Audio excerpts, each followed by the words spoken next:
Hi, welcome to the Commission Podcast. My name's Adam, and I run the media and comms here at Commission. Welcome back to our podcast on church planting, where we interview pastors and planters on the front lines of ministry here in London and chat with people from like-minded ministries right here in the city. We hear stories of God's grace, God's goodness, and the story of people passionate about spreading the gospel and loving this city with the good news of Jesus Christ. I'm joined here with Richard Perkins, who's been our host this past season. And we've got a bit of a bittersweet episode today. We're interviewing Sam, but that's not all that's going on this episode. Hi, Perks. Adam, good to see you. Great to see you. Not for the last time, but no, definitely not for the last time. Not for the last time personally, but in this environment, with this setup. We'll let you get it right into it because it's a bit of a long one, so do enjoy. Welcome back to the Commission Podcast. I'm here with Sam Gibb. Welcome back, Sam. Thank you. How you doing? Yeah, doing well. Good to be back. Good to catch up with you. Good summer. What's happened over the summer at Hope? So we've had a baby. So me and my wife have had little Isaac was born about 7 weeks ago. So that's been a real joy. It also meant that I kind of stepped away from stuff at church for a few weeks and had wonderful elders kind of picking stuff up. Ups and downs as a church, lots of joys, but some tough things that the members of the church family are going through. The highs and lows of ministry. Sometimes it feels when you have those real highs, people come to faith. They're quickly followed by a kind of brutal low. So we've had a bit of that, but God's been good, seeing people grow. Churches growing. Lots to be encouraged by, lots to give thanks for. Doing well. Is there, the churches I've been in previously, it's felt like August is low, September is ramping up, start again. Is there that cyclical nature to, or that a recognizable pattern in estate ministry, or is it a bit more constant all the time? Yes, it's a bit more constant all the time, but we still get that. So some of our guys who have joined the church, but are, their families are still maybe further away. And they have a bit of time over the summer, they'll disappear off. So sometimes our kind of, a lot of our serving teams are quite small over the summer, but actually a lot of our families are still there. The kids are still coming. We're still engaging. So a little kind of let off, but certainly not, we don't stop anything. So we don't stop midweek stuff. We keep going, going through all of our ordinary ministries. So a little bit of that, but not a massive amount. And then September, we just don't get that flood of like people looking for churches in London. We get a tiny bit of that, but we're not one of the churches on the radar of people moving in, unless people are moving into the specific area and looking for a local church. So we pick up maybe this year 4 or 5 people who have come and had a look at us. Some who will probably stay, others who will go elsewhere. And then just new people that we've met over the summer, people on the estate who are engaging. So one of the encouraging things for me has been, a few people who we've known for a while, who over the summer we were able to kind of see a bit more of, and then have started coming along. So a couple of non-believers who are coming along regularly at the moment. So lots. Fabulous. That stuff's gold, isn't it? Now look, we've interviewed you previously on the podcast, and if people haven't listened to that, I want to encourage you, go back into the archives, find it. It's a terrific interview. This is not a rerun of that. No. This is really an opportunity for me to pass the baton over to you. Yeah. Which is I'm thrilled to do, actually, because I think this podcast has got real value for a whole number of reasons, but particularly to profile the plants and the planters and what's going on and what God is doing across the city. So I'm thrilled that you're going to take this on. I'm stepping away, going back into pastoral ministry, stepping away from a kind of a church planting role with Commission, but it's over to you, which is brilliant, and you can take with this and run with it with Adam, which I'm thrilled about. But I understand. I've turned up thinking that we're doing an interview and sort of doing that handoff, to discover that actually you want to turn the tables and ask some questions of me. When I chatted to Adam about doing this and that kind of handover, I thought it would be a crazy thing for us not to have a chance to interview you and hear a little bit about your story. I know a little of your story, but not a massive amount. Most of our interaction has been you helping me and getting alongside me as we've kind of planted Hope Church. And so actually your story for me will be quite exciting to hear. And I guess there's a lot of people here who have heard you interview others not heard much of your story. So I thought, hey, why not have an opportunity to hear your story, ask you some questions. So there's not, I guess we haven't really got a kind of a pattern of what this is going to look like. We haven't got a kind of idea of exactly where we're going to go. But yeah, I'd love to hear something of your story. Well, look, I'm happy to be compliant. Yeah. So tell us, I guess, Perks, then, where kind of ministry started for you, kind of a little bit of kind of life growing up into kind of thinking, the Lord was calling you into church ministry, or what that looked like. Yeah. Converted a year out of school after a year in the Royal Navy, having discovered that I couldn't be good. Yeah. Growing up in a sort of standard Church of England church in rural Northamptonshire, a nondescript area in between the Cotswolds and the Chilterns. Going to church every week while I was there, but hearing nothing from the Bible, hearing nothing much that was understandable about Jesus, and thinking that Christianity was just a bit embarrassing because it was all about this half-naked man who was hanging on a cross in a church building. Yeah. So you went, but parents went. Parents took us. You weren't bothered. It meant nothing to you. No, it was an endurance exercise for me and my 3 sisters. Okay. Could we get through the service without falling asleep? Yeah. And did you fall asleep? There may have been occasions where I rested my head during a Eucharistic prayer or whatever it was. Nice. I mean, the height of excitement for was working out, was it right A or right B in the alternative service book? I mean, honestly, painful. Yeah. Anyway, when I got sent away to school, I was a bit of a handful as a kid, got sent away to school for a couple of years, discovered Christians my own age, became sympathetic to Christianity, didn't understand the gospel, thought Christianity was about being good, not bad. If you're good, you go to heaven. If you're bad, you go to hell. Didn't like hell. I'll try and be good then. Yep. A year with the Navy, I discovered it was pretty humiliating. I discovered that while lots career-wise was going well, in other areas of life, I was not a good person. I failed in areas that I held as being significant. And that was a bit humiliating. And I got taken away on holiday by a mate from school who spent a year smuggling Bibles into Russia. Wow. Which I thought was nuts. You get you locked up. But the KGB would lock you up at that point. I thought, why would you do that? But Jim explained the gospel to me. He sat down and he explained the cross in a way that I'd never understood it before. So I was on a beach in Bournemouth and there was that ka-ching moment where I understood for the first time why this half-naked man hanging on a cross was the object of worship within the Christian faith. It was a kind of, you took my sins, you were punished in my place. I'm not punished. I get your righteousness. Wow. How have I not heard this before? And so for you, there was that was a day that you think, I understood something in a way that I'd never done before. Totally. And believed it. Yeah. Repented of sins, turned to Christ. That was that moment. Though I guess some of that. The repentance, forgiveness. I think I'd been wanting forgiveness because I knew I was a failure. Yeah. And there is no way that I sort of sorted out my Christian life on day one. I mean, I got sent away. The Navy sent me off to university, and so that was a bit of a rocky beginning. But I found a local church after a couple of terms, and that was the game changer. And that's really helpful because I think it's easy to assume that there's all these kind of tick boxes that every conversion this is exactly what it looks like. But in different situations, and I guess in ministry, we see this, don't we? Different people, there's a genuine change. There seems to be a genuine receiving of Christ.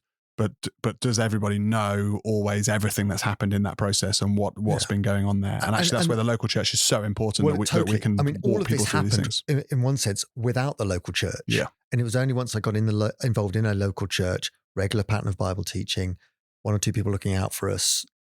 It was kind of, okay, let's begin to make some progress. And what age are you at that stage? 20. Okay. Probably So you find 19, a local. How did you find a local church? How did you choose a local church? Wonderfully, an old friend from school got hold of a friend and said, "What do you know?" And there was a recommendation, and I back in those days it would have been a telephone call or a letter, I imagine, saying, "Go to this person's for lunch, and they'll take you to school." Praise God. But the interesting thing, you asked in Richard about ministry. Yep. I grew up then in an Anglican church. The church I got involved in at university was an FIC church. Yep. But I grew up aware of this extraordinary opportunity of a church that had a building, had people in it where you could preach the gospel. Yep. And that did not happen. Yep. And so once it's how did I get involved in ministry? From the moment of my conversion, I thought I can do a better job than what I've seen previously. Yeah. Because literally all you need to do to do a better job is tell people about Jesus. Yeah. Wonderfully, that church has an evangelical guy in there now who's doing a brilliant job. So my parents are hearing the gospel. Amazing. And the church is growing and flourishing. And it's, if you get an opportunity, go to St. Peter's Brackley. It's, amazing. It's fantastic. I'm thrilled. And I guess, does that make you more excited and more passionate when you hear of guys who are going to these sort of churches and taking on maybe churches that a lot of people would say, well, that's not a gospel church. There's no point engaging with that. Whereas actually when evangelical guys who love Jesus and want to see the lost reach for Christ go to these churches, even though that's hard work, sometimes it might feel easier just to start from scratch. Yeah. I think for me, the decision to go into ministry or the significance of understanding those opportunities came about because I realized I think I'm pretty typical. I grew up without hearing the gospel in language that I could understand. Yeah.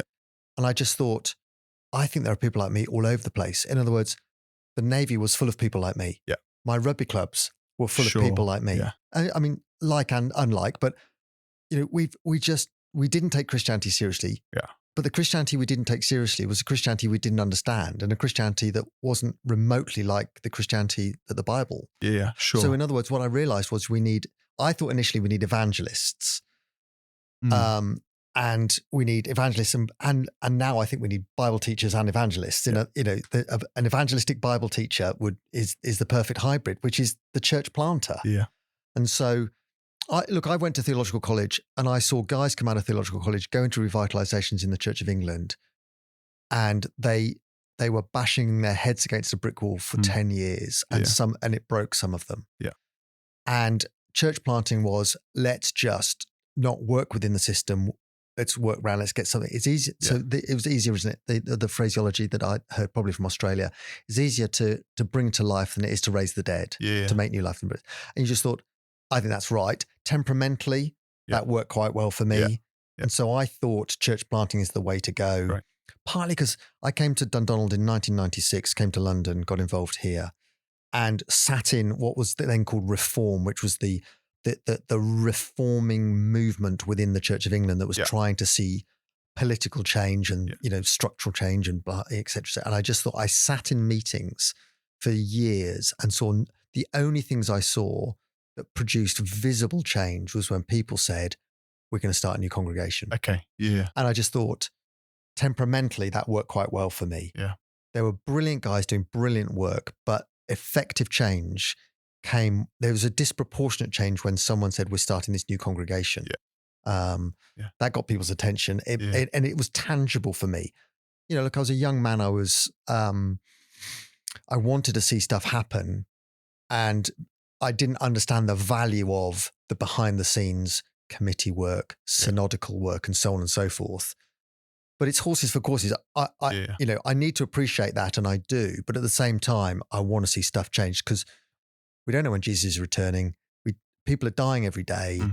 Let's do what we can with what we've got in front of us. And church planting for me seemed to be a great way to reach the city with the gospel in a way that waiting for the Church of England to say, yes, come in, do this revitalization. Yeah. I just thought it's a great opportunity. We must do that. Let's seize those opportunities. But that can't be it. We can't wait for that. We've got to crack on and do it. Our strategy can't be, let's wait to see what the Church of England allows us to do. Yeah. Yeah. The gospel's too important for that. And so you come to Dundonald in 96, sorry. So 96, what brought you? So I had left the Navy. I'd gone into teaching. I was thinking I was going to become a school chaplain because I thought that's a brilliant opportunity to reach the kind of boys like me. I'd been sent away to this school. I thought this is a brilliant opportunity. Yeah. I can play sport. They'll respect me because I can kick a ball. Yeah. And I'll preach in chapel and people become Christians, and I'll do confirmation classes. Yeah. And the chaplain at the time, a guy called Phil Parker, said, look, I've taken you as far as I can take you. Mm-hmm. You need to get further training. Yep. Go off to Cornhill. Yep. So came down to London to do Cornhill, did it in a year. Yeah. I mean, I didn't do it in a year. I sat in lectures for a year and my brain was full very early on. Sure, yeah. But I had a placement, and the placement, I wanted to carry on playing. I was playing rugby at quite a high level, and I said, look, I need someone who understands that. And someone said, well, I know just the guy for you. So Phil said, I know just the guy for you. Put me in touch with Richard Perkins down here. Came for an interview. He realized at that point how little I knew. One of his questions was, what's the difference between propitiation and expiation? Oh, nice. And I was thinking, I have no idea what those words mean. But so did you try and blag it, or were you? Oh, I mean, I just genuinely didn't know what those words meant. Sorry, Richard. No idea. And he said, thanks so much. See you later. I think he realized I was willing to learn. Okay. And that's why I was coming to Cornhill. I wanted to learn. I knew what I didn't know, or rather I didn't know what I didn't know, but I knew I didn't know a whole load of stuff. And that is a constant learning pattern for any Christian, but I think also for us as leaders, as pastors, as planters, is to go, I just don't know. But I want to learn, and I want to grow. Learning. Never. And yeah. And I mean, I think it's probably the same for me as it was for you. So same for you as it was for me. I came out of theological college, and I remember distinctly walking out, just looking around the library one day, thinking, this room is full of books that I have not read, and I don't know what's inside. Yeah. So I came away from theological college realizing how much I didn't know, and that's not a bad. No, that's thing great. To that's have. Really good. And I'm not sure how normal that is. I wonder whether sometimes that there's an arrogance when we leave to sort of think, right, I've done the thing that I needed to do. I've ticked that box of learning, and now I'm ready to go.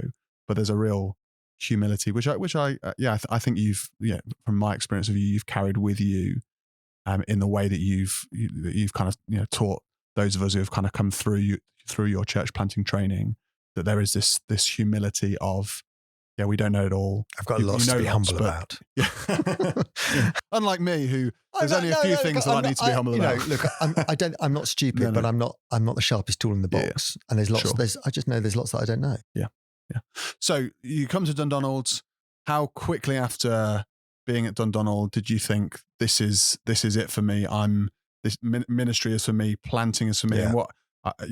I know maybe because Balaam was the thing from that, was it? Well, so what was I came here as an Anglican ordinand, got sent off. So I did a year here. Richard then said, look, let's do this thing called the ministry training scheme, or the apprenticeship scheme. And myself, Andrew Nichols, Paul Dawson and I were the first ministry trainees here.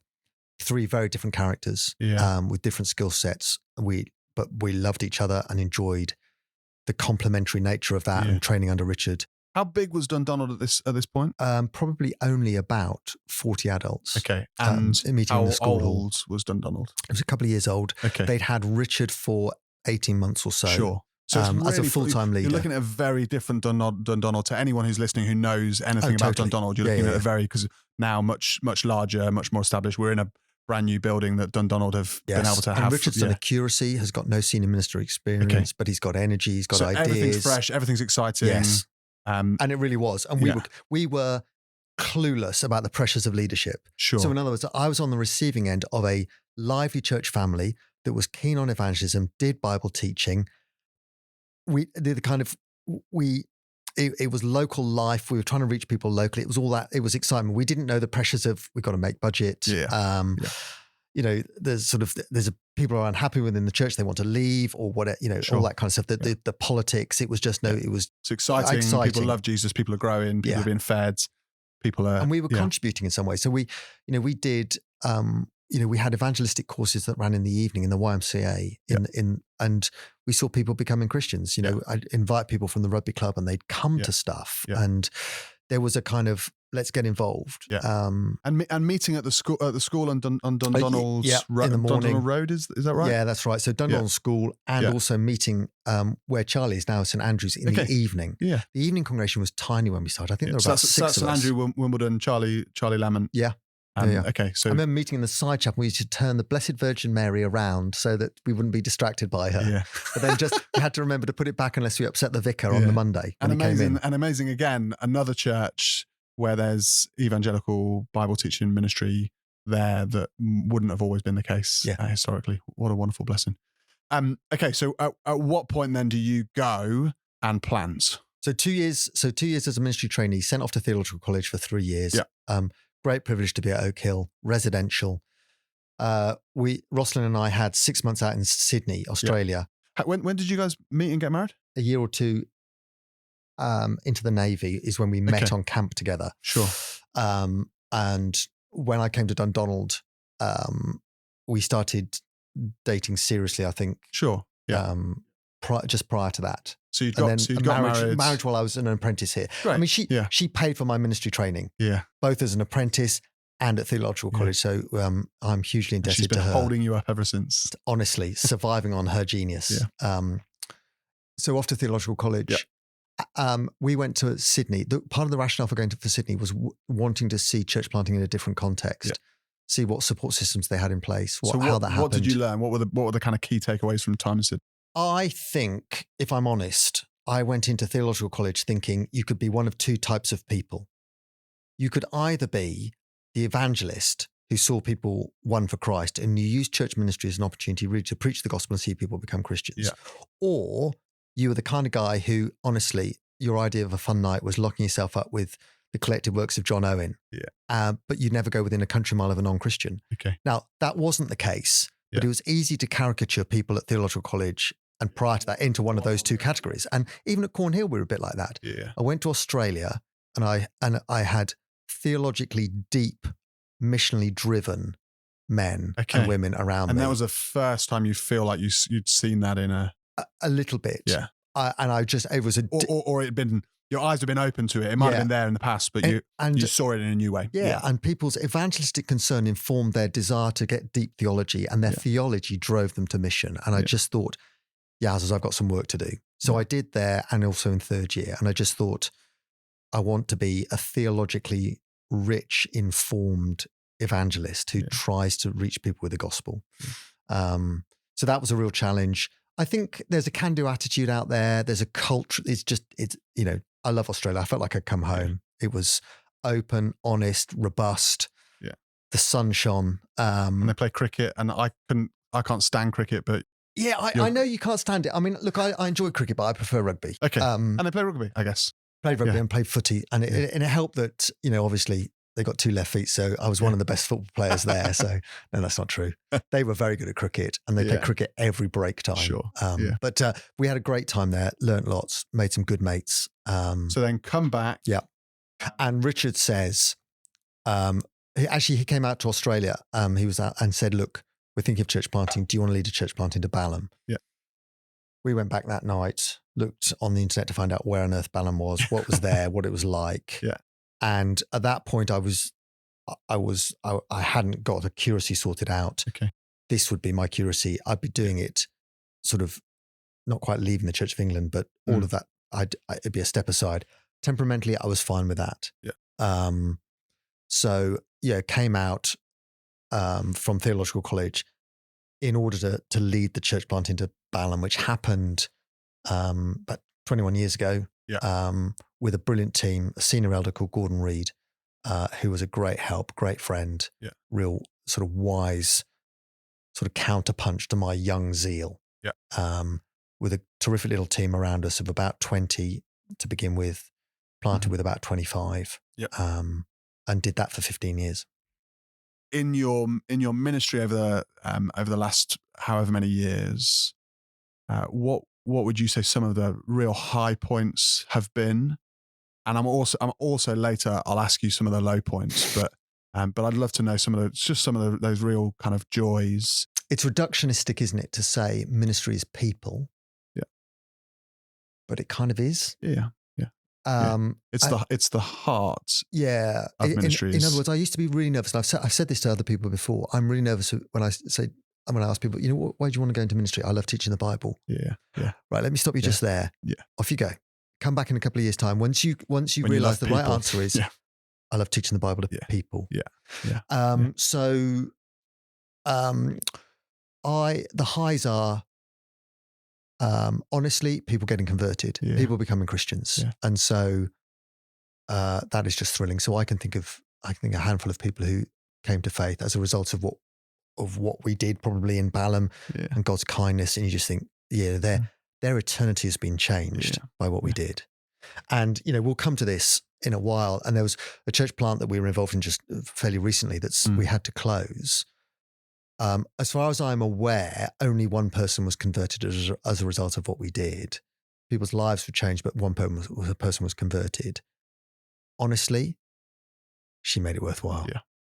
And without a question. Which is so, and we're not just trying to see, when we say things like that, when you say things like that, it's not trying to see one good thing in a load of bad stuff. It is genuinely how we feel, how you feel about what you're doing, is that is worth the stress, the tears, the pain, the challenge, the energy, the effort, the months and months of planning, however many months of running stuff and everything that you went through as a church.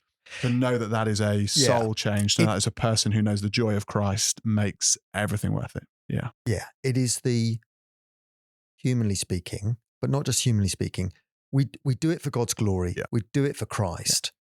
But it's the kind of presenting tangible fruit of ministry. Yeah. Here is someone's life changed, and her son's life is changed, and it's the fuel on the fire. Yeah. So that's what you're doing it for. You are doing it for the glory of Christ. You are doing it for the reputation of His name. You are, but tangibly, that you see that as He changes people, as He brings people to saving faith. And so you're living for that. But also, I think alongside people being converted, people going into ministry. Okay. Yeah, so sure. A handful of people sent off to theological college, a handful of people. So these are guys that came through Balham or wherever. Yeah, I mean, by guys, I mean both men and women.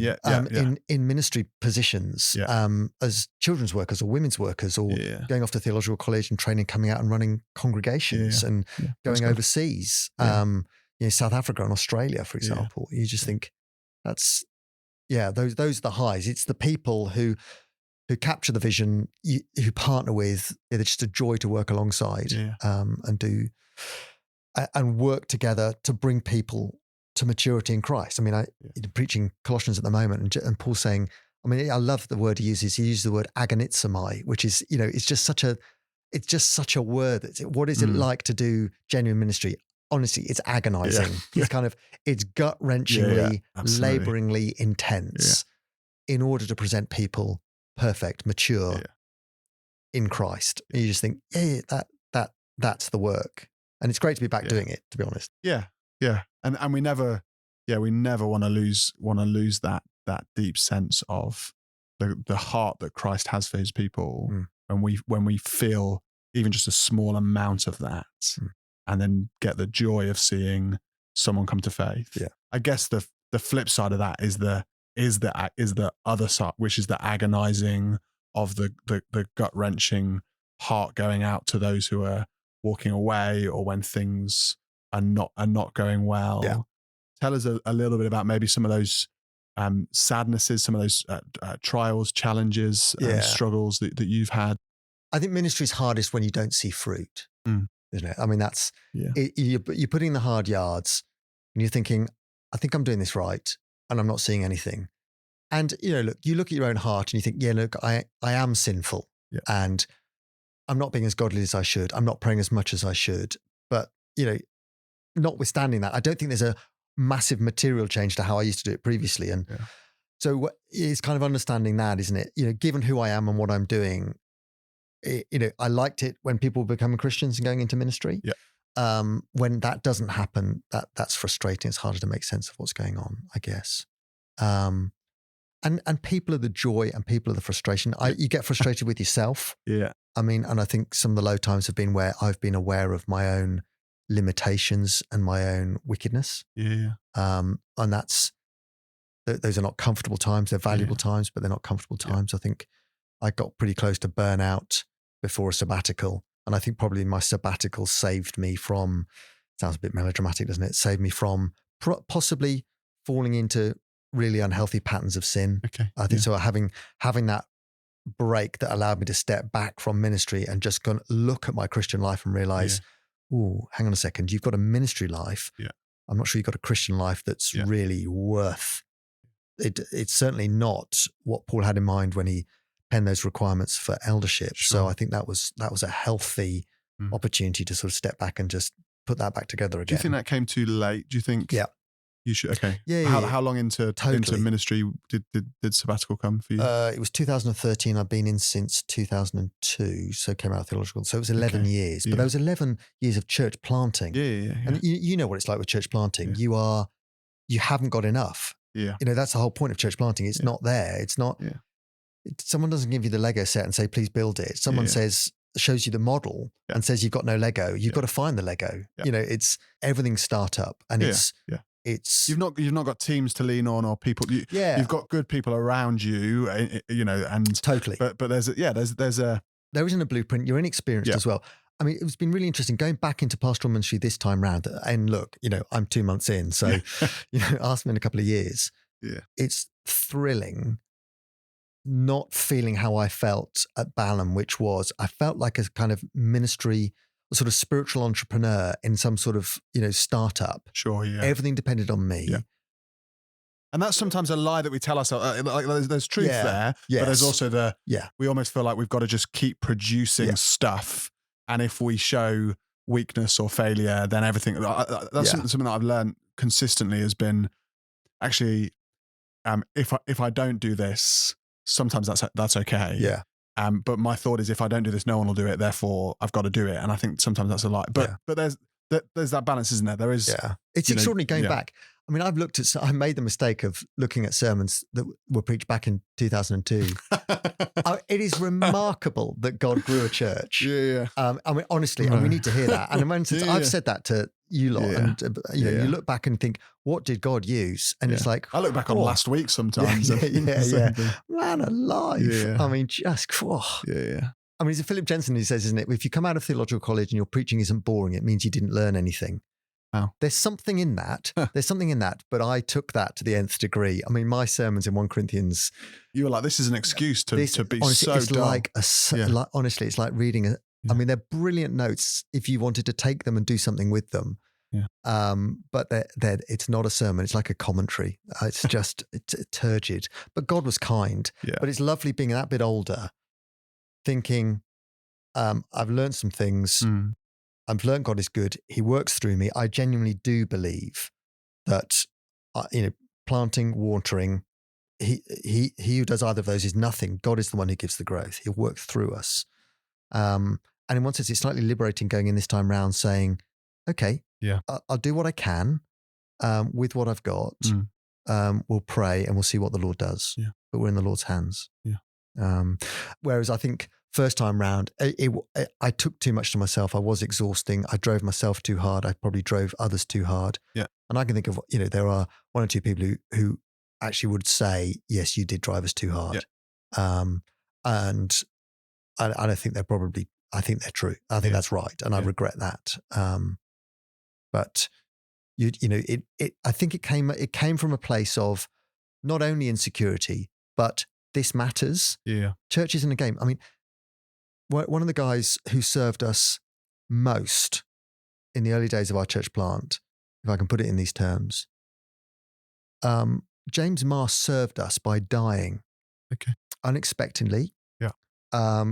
Developed cancer and died pretty rapidly. How early into our first couple of years? Yeah. Where James was a great servant, just completely got involved behind the scenes, did stuff, just fantastic. Got cancer and died, and it was like, none of us saw that one coming. He's a young man in his mid-20s. Okay. Probably late 20s. And I think we realized church is not a game. Yeah. We're not, this is not, hey, let's have a successful church thing where we've got lots of people. It's no, we're preparing people to die. Yeah. We're preparing people for their eternities so that their lives matter. Yeah. And we can't play games with that as though it's not going to happen, or as though we can guess when it's going to happen, or as though we're preparing people for death, in their 80s or 90s. Actually, we're preparing people for whenever the Lord's will take them, and then we're preparing a church to experience death in a real sense, and the brokenness of the world in a real sense. And I think that impressed upon us, and me perhaps particularly. This does matter. Yeah. And I may have I may have taken that too far, perhaps. Why'd you say that? And it produced a relentless drive to make things happen. Yeah. To see time is limited. We've got to crack on. So I've got to do this, rather than. Yeah. So an overplay on the instrumentality of us as individuals, Sure. rather than sleeping like a Calvinist who says God is sovereign. He's got this. Yeah. Would you do things differently? Oh, I mean, sorry, a really unfair question. No. Of course, yeah, absolutely. The answer is yes, of course, always, the answer is yes. Did I get it perfectly right first time round? No, of course I didn't. But I think I've wanted to. I've said this partly with parenting with the kids. I've always said to them, I'm sure we made mistakes, but at the time, we did what we thought was right to do and the best thing to do, and I wanted to, so that I could justify the decision making. Yeah. If you ever asked us subsequently. And, so in other words, we didn't go out of our way to make a mistake. But then that helps you to kind of live with the temporal nature of where you're at. Here we are, we do what we can, we do what we think's right at the moment. Right, let's move on. And so, I'm sure lots of mistakes. So lots of lessons from Balaam. I'd love if you're willing to dig in a tiny bit into then the kind of next church plants. You planted Peckham, so Bridge, Peckham. Yeah. That was just before COVID, so it was 2018, the same time that we started Hope Church. Was it around the same sort of time? So 2018. Yeah. So I'd stepped away from being the senior pastor at Balaam in 2017 to take on a position within commission as the director of church planting. So full-time role. Yeah. So in other words, it liberated me to do something a bit more adventurous. Yeah. Without needing to find an income. And you weren't the kind of sole pastor. It wasn't pastor planter at Peckham. No. You're part of a team. Yeah. Starting that out, gathering guys. So you're in a sense, you've got two hats on that fit nicely together in a sense. But you've got your planter training hat, and then you've got your kind of trying to start this thing up in Peckham, gathering a team, bringing other people together, looking for a pastor to do that. Yeah. That then kicks off. So when did you have your first service at Peckham? It would be January. Yeah. 2018. 2018. Okay, so you were actually you were almost a year earlier than we were at Vauxhall. In the September of that year, we moved to a new venue in a school that felt like the proper restart. Yeah, okay. So multiple launches. That felt like we're in a better place now. Prior to that, it had felt like we need to plant out of necessity, partly because some of the people who are involved with us couldn't quite understand or get their heads around why we weren't a church. And they were absolutely right, because we were God's people meeting around God's word, encouraging one another. They're like, why do you keep calling these launch team meetings? It's church. And you're like, yeah, it really is, isn't it? But I don't want it to be that, because we haven't launched yet. And you just thought, let's just do church. We're more or less meeting weekly anyway. And so we sort of started meeting before we launched. So even in that situation, you're in a place where you're training church planters on all these sort of things. Yeah. You know, this is kind of what it looks like to plant a church. These are some of the things to do. But at the same time, you are just learning from doing it from the congregation sense, from the members of that launch team. Actually, you know, there's maybe some grey areas here that it's easy not to see as grey, and you want to kind of have a, you know, this is when we became a church, but actually it's much more organic than that. So there's a bit of, you want that organized element, which is great. You want that organic element, and you're just learning as you're going through. Yeah, I mean, you know as well as I do, context is everything. Yeah, context is everything. So my predominant models of church planting have been a culture which was disproportionately white, middle class, business orientated. You know, so if that's your model, and you think that's how church planting happens, well, you take that in, and I think I was discovering context is everything. There are theological principles here. How do we enact those in a different context with a different group of people to get where we want to be, which is a church that's living by the gospel, proclaiming the gospel, and discipling people. And I think I realized there's more than one way to skin the church planting cat. And so that was the way we did it with Balaam. Yeah. So we planted Balaam evening and then Balaam morning. So we did two plants there. Yeah. We'd sent Streatham off. Yep. And with Jay Mariner going down to Brixton, there'd be a slightly different model there. Yeah. So those have been a variety of models. And Peckham, the thing about Peckham was, we looked at Peckham, we thought, this is brilliant. It's got loads of churches, but there's black majority churches, there are white majority churches, or at least there are black majority culture churches, white majority culture churches. Yeah. So there's some that would be a bit more ethnically mixed, but there was still a predominant culture. Yeah. And we thought, wouldn't it be brilliant if we could be deliberately diverse from day one, not just compositionally in terms of people who have African heritage, people who perhaps have, Northern European heritage, but a culturally diverse church that sort of went out of its way to try not to preference one particular culture, but to say, look, the gospel puts different people together in a way that causes a world to go, hang on a second, what are you? Sure. We're the one new man in Christ. It's that Ephesians 2 thing.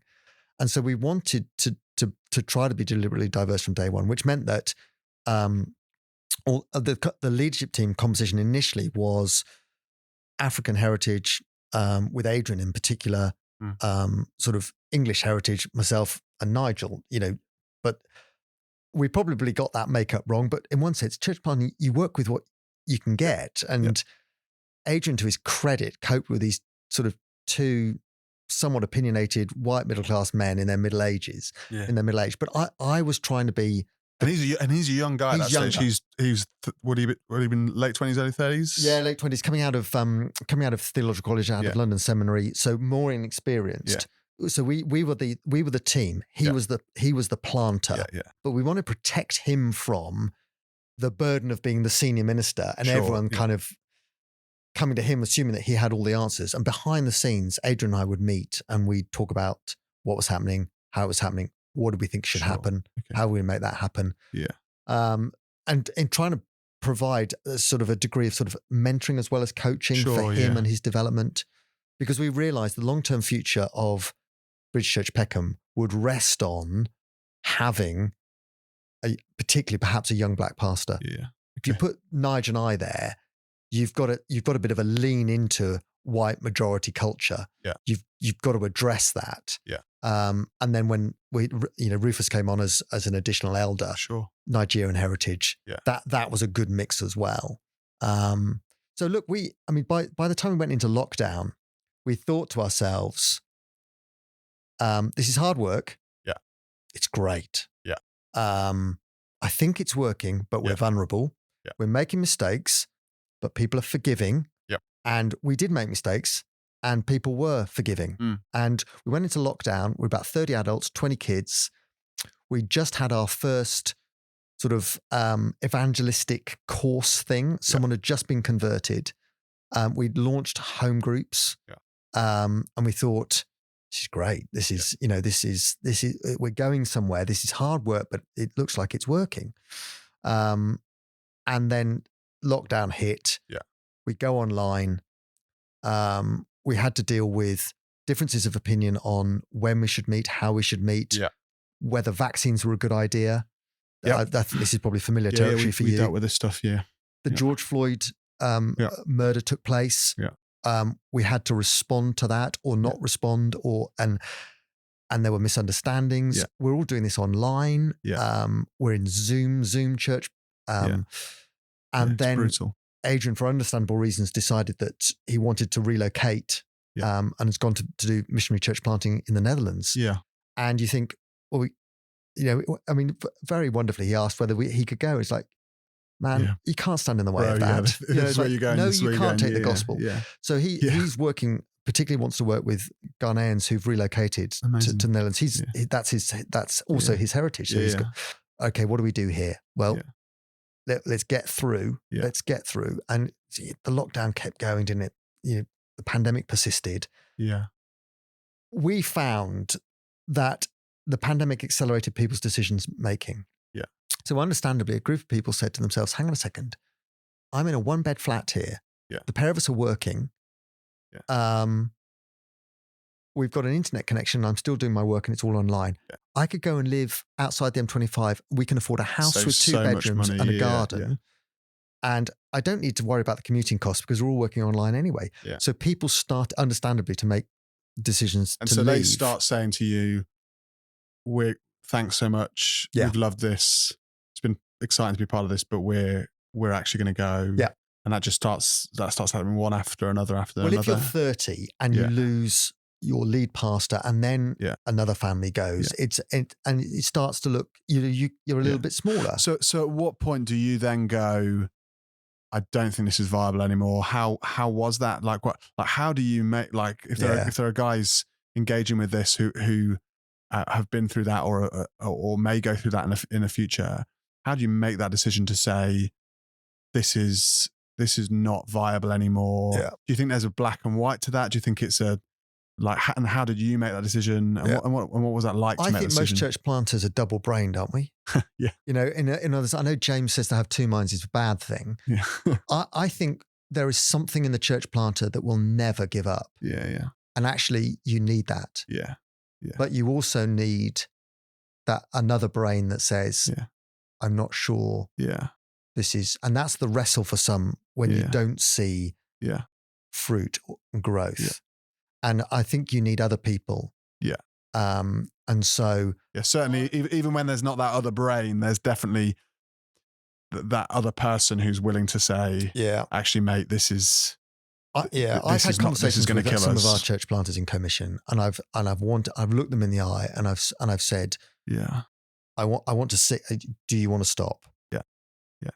And if it's you see it in their eyes, and they're like, no, no, and it's like, okay, do you think good for a while then? Do you think there's sometimes a there's that we're going to do it attitude, which is a good in a church planter. Yeah. Do you think there's sometimes that pride in a planter that says, if I pull the plug on this, I've failed, and I cannot fail, because if I failed, that reflects on me. That's there's a I don't know whatever else that brings with it, but like I can't fail. So there's a selfishness maybe, and maybe that's a bit harsh, but there's a pride that sort of says, I've got to keep this going. Did you feel that? So do I think that's there? Sure. Amongst some church planters? Yes. Yeah. Yeah, I do. Do you think it was there with you? I don't think so. I remember Jay asking me, would I find it... So Jay Mariner, who's a block. Yeah. Are you worried that it'll damage your reputation as the director of church planting because you've been part of a church plant that's failed? Yeah. And I honestly, it hadn't crossed my mind. Yeah. And I said to him, I remember saying, I think it was Andrew Nichols years ago saying, if we don't have church plants that fail, we're not being adventurous enough. And actually being able to say and I think one of the great blessings of looking after church planters has been, I think if you got me in a room back in 2002 with other church planters, I would have been competitive. Just that was my immaturity and character, an immature character. Yeah. But I never neglected that. I never detected that from 2014 when we started having the Antioch plan first off, and 2017 when people like you and others came on board. I never detected an insecure competitiveness that meant that people were comparing their church plants with one another. Yeah, I think that's fair. We're all in this together. Yeah. We're doing the same work in different places, different contexts. There are upsides, downsides. Yeah. And there was a sort of camaraderie of we're all in the trenches together. Yeah. And I think I learnt loads from the planters and seeing that, and just thought it's okay to fail. We're in the Lord's hands. We're doing what we can with what we've got for his glory. We depend upon him. We're praying. We're seeking wisdom. And I think I did two things when Adrian decided that he wanted to go overseas and Nigel pulled back. I thought we have to pastor people all the way through the pandemic because they're a church family. We cannot ask people. So the church can close, yes, but we can't just let go of people. That's totally. That's so key. So I mean, the viability of the church and the pastoral care of the people have got to be separated to some extent. Totally. And what has been a real joy is seeing the people from Bridge Church Peckham go to brilliant churches. Yeah. And so a number of them have landed at New Life Catford. I couldn't be happier. That's brilliant for them. And so for some of them, that wouldn't have necessarily been the case before they came to you. Would you say they may have come? I mean, maybe that's an unfair question to ask. I think. I mean, the two things I think that characterize. We were an eclectic gathering. So we were gathered from the four winds. Yeah. There were no two families that came from the same church. Yeah. So you're not cutting a bunch of people out of one church and saying this is we lacked two things. We lacked historic relationships, and we lacked a common ministry philosophy. Yeah. And we went into this thing, and lots of people perhaps had come from churches. They ended up going to churches that I think were probably healthier in terms of gospel ministry than they'd come from. Yeah. Because for the duration of the time that we had Bridge Church Peckham, they began to see what, as Adrian and Nigel and I tried to work out, what does healthy church ministry look like in this context? Well, let's try to do that. People suddenly realized, oh, hang on a sec. Oh, so that's what healthy church should look like. Yeah. Yes, it should. And therefore they made great decisions about where they landed. Yeah. So in God's kindness, in God's economy, I don't think our time was wasted. Yeah. One of the best things I've ever done. Do I regret it? No. Do I wish it was still going? Yes. Does it break my heart that it doesn't still exist and that's my church family? Yes, it does. Roston and I often talk about that. We can't understand why God didn't allow it to work and to flourish. Yeah. But he's king. Yeah. He's king. And it wasn't wasted. No. I don't regret it. It was brilliant. Yeah. So Perks, thanks so much for sharing that, and your wisdom and experience from all that is a real blessing to me and to many of us, I'm sure. Before we kind of close this off, I'd love to for you to kind of reflect for us on your role in training people in church planting, because that's now coming to an end, or has come to an end. Yeah. I've massively benefited from you personally, from your training, from your wisdom, your knowledge, your love, your insights. Tell us maybe some of the highlights from that, some of the things that you've enjoyed about that, lessons that you've learned. Just reflect on that for a bit as you're leaving. How do you reflect on your time? Yeah, thanks. I think so. I took up the role as the part-time director of church planting. It was called the Antioch Plan back in those days in 2014. And I'm not quite sure I knew what we needed. But I chatted to people like Simon Martin, Mark Fossey, reflected on my own experience. And they were guys who had planted within Commission. Commission started to exist in 2005. And we'd kind of taken bright, able guys who could do a job and sent them off. And we sent them off with some people and a bit of money, and that was about it. Yeah. And, I'm sure Richard checked in on them and that kind of stuff, but it was pretty ad hoc. Yeah. And I talked to them, and we began to work out, what do I think planters need? Mm. What have they not got? What could we need? What could we provide across the resources of the network? And began to sort of put that together. And I mean, in one sense, we just learned on the job, and I learned on the job. I was like that first year teacher who was I was perhaps a chapter ahead of everyone in the church planting book, and sounding incredibly knowledgeable. Yeah, 5 minutes before you're standing up, you're reading the stuff, learning the stuff, and then teaching the stuff. Yeah, we've been there. And just over time, I think it was just when you've got people like Jonathan Worsley in the room, when you've got people like Mike Reith in the room, you've got people like Sam Stevenson in the room, you've got people like Jay Mariner and others in the room. You just questions are asked.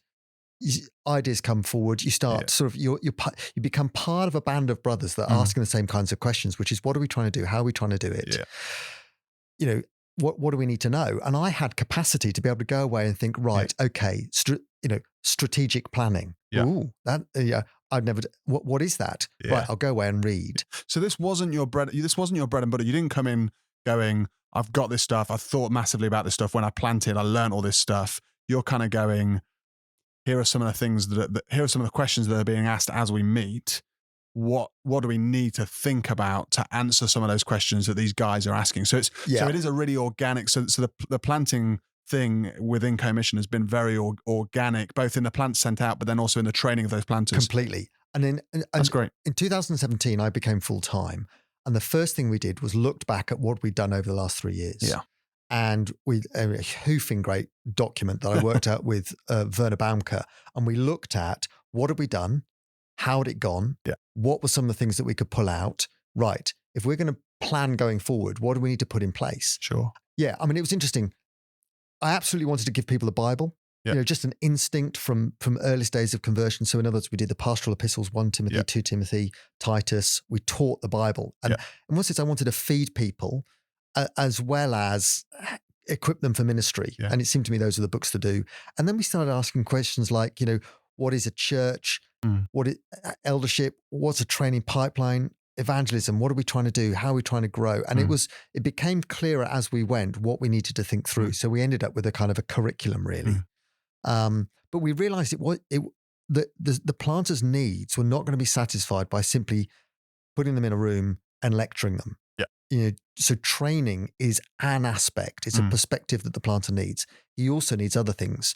And one of the I think the game changers was realizing actually what we needed to provide people with was a coach, which was not an expert in church planting, but someone who was an intentional conversational partner to help someone work through whatever was on their plate, whether it was a personal issue, a ministry issue, a spiritual issue, a relational issue. But kind of, I want to talk about how do I launch a mums and toddlers? Can I just talk? Can you just be my intentional conversational partner for the next hour? Okay, tell me what you want to do. And there's a sense of sort of gentle accountability with that, which I think was brilliant. So that was part of what we put in place. And I think that's a real legacy. I think a lot of the planters would say, actually, that's as helpful, if not more helpful than some of the stuff we get in training. I think for me, one of the joys of what we were doing when I was in this training was that there was enough kind of sort of skeleton, so to speak, that you kind of had the structure and you kind of had the things, but we could kind of almost put the meat on the bones ourselves. So that would, what one of the sessions might look like, for me might be different to what it looked like for someone else. And I'm not being told this is how to do it, but I'm be giving a bit of a framework to say, here's some stuff that you need to be thinking about when you're making these decisions. And I think that's so key when you're planting churches in different denominations, in different cultures and contexts, which meant I never sat there and thought, well, fair enough for you, but for me in Vauxhall, this makes no sense. Actually, it was much more, it wasn't vague, it was specific, but it was able to be appropriated for each individual context. And I think that's gold. Yeah, good. And I hope that that's something that can continue with the planters, so that guys from different contexts can come together, guys planting churches. If we're going to reach London for Christ, having churches in the different denominations in different contexts is so vital. And I think you kind of straddle those worlds quite well. I think that's a real benefit of you, because you've got a foot in and have had a foot in those camps historically. But also that just the way that it was done was brilliant for that. So I really valued that. Just on that, I'm glad you said that. I'm really pleased to hear you say that, because I was really helped by Tim Keller's book, Centre Church, which talks about, for us, there's real unity across commission in ministry philosophy. For argument's sake, we all think sort of intentional evangelism matters. So the volume on that is turned up to 10. So what we're saying is we don't just theologically agree, but as a ministry philosophy, we think mission, deliberate, intentional mission matters. Right. Am I going to tell you that the only way to do it is door knocking? Sure, no. Am I going to tell you the only way to do it is Christianity Explored? No. Context is everything. And therefore there's real freedom about how we land contextually. But our unity is, we had a room full of people who were absolutely persuaded that the gospel was the only way that people were going to be saved. And that's what we should be doing in church planting. That's why we're planting fundamentally. And we can leave the detail of what that looks like to the people who know their context best. Yeah, that's important. And I think as well, church planters can be so busy in doing the stuff that actually almost forcing, I often found this, I almost found like it was forcing myself to go, I've got to take these few hours to read this stuff or to come to this session. And sometimes you're sitting there, with this big pastoral thing that's going on, or this sermon that needs to be writing, and you're going, oh, now I've got to read this thing, or now I've got to go to this thing, and and yet almost forcing yourself to do that. It's not that we didn't enjoy the sessions, but forcing yourself to do something that you sometimes think, but I'm being pulled, and rightly, I'm a planter and I'm a pastor, I'm being pulled towards the people and the sermon and the stuff that I want to do. Forcing yourself to go, no, I'm going to sit down and I'm going to engage with this stuff. I'm going to engage with this reading. I'm going to engage with this. I'm going to listen to what Perks has to say about this. Those kind of things just keep you sharp on learning the stuff. And I think without that, you just crack on. You just keep going. And actually forcing yourself to stop, to listen, to engage, and to start to think through, okay, why am I doing this? Or what things do I need to think about when I'm making this kind of decision?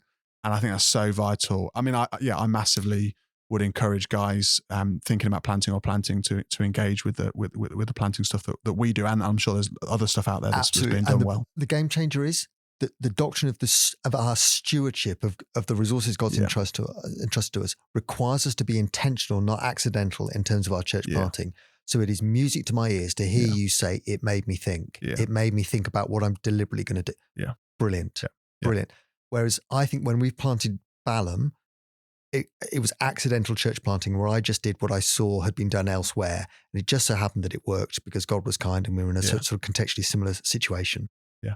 So I guess I want to say thank you. I guess on behalf of everyone who knows you within Co-Mission, thank you. Thanks for the time, the energy, the love, the prayers, the support, those phone calls, the catch-ups for me personally and for other guys. I'm sure that'll be repeated multiple times. You've probably heard all this stuff a lot, but I want to say it. You haven't heard it enough. Not enough. You can never hear that kind of stuff. No, my pleasure. My pleasure. And how can we be praying for you as you kind of move on to the next stage of life? You've just started in Guilford. What can we be praying for you as you go out? Yeah, look, it's a terrific opportunity. I'm thrilled to be there and loving being back in frontline pastoral ministry. I mean, there's only so long you can be away, wanting to see other guys succeed and loving that, and in one sense working not through others, but for others, wanting to see them succeed and grow and flourish and all those kinds of things. So it's lovely to be back in that environment, enjoying that. I think, look, that the Lord would use us evangelistically. Guilford is a city, actually thinks it's a city, or it's annoyed it's not a city because it has a cathedral. Okay. It's a town of 80,000 people. There are 150,000 people in the sort of wider council area. Yeah. So it's not an insignificant place. Overwhelmingly, people have not heard the gospel in language they can understand. There's work to be done. And so I'd love the Lord to use us evangelistically.